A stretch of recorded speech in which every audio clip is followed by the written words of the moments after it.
The last test is test for homogeneity of proportions, which means that we can use it when samples are selected from several different populations,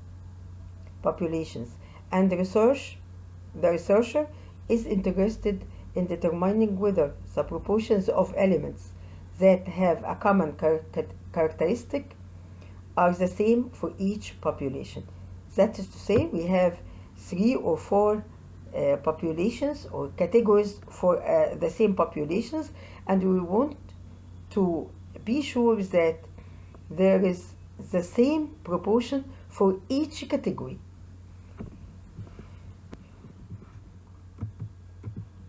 The hypotheses are H naught P1 equal P naught, the proportion in population 1 equal the proportion in population 2, etc. H1, at least one proportion from Pi is different than the others. Just one will be different, then H naught will be 2. When the null hypothesis is rejected, it can be assumed that the proportions are not all equal. We cannot know which is different, but at least one is different. Assumptions. Assumptions here the same as the first test assumptions. Number 1, the data are obtained from a random sample. Number 2, the expected frequency for each category must be 5 or more. So if it is less than 5, we merge 2 categories. Example. Money and happiness. If there is a relation between the answer about I'm very happy and the answer is yes or no, and the category of household income, so someone selected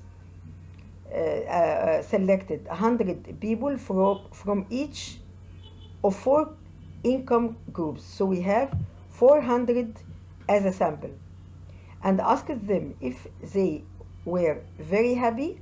The percentage for each group who responded yes and the number from the survey are shown in the table. At alpha equal 0.5, test the claim that there is no difference in that proportions. As we see, the answers is yes or no.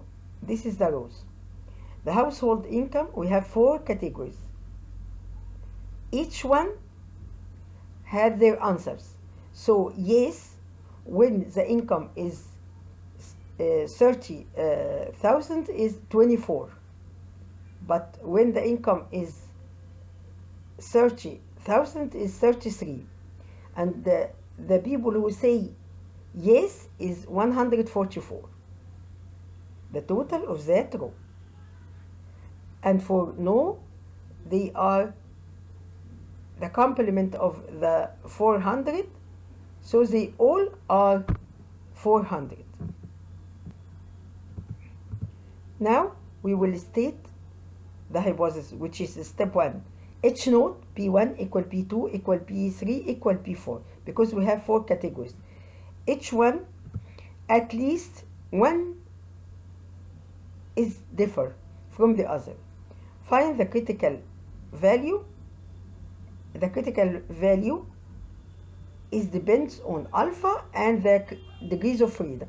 The degrees of freedom here is R minus 1, number of rows minus 1, times number of columns minus 1, which is 2 minus 1 times 4 minus 1, 1 by 3 equals 3.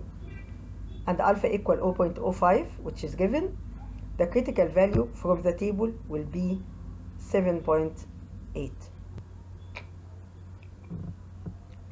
Now we must compute the test value, which is step 3. Since we want to test the claim that the proportions are equal, we use the expected value. What we expect if they are all equal? They are 400 and they are 4. So each one will take 100% or 100 value, and the chi-square, as we know, O minus E to the power 2 over E.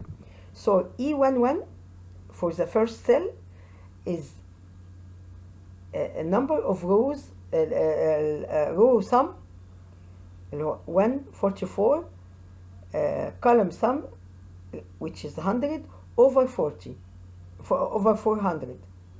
And for all others we use this formula.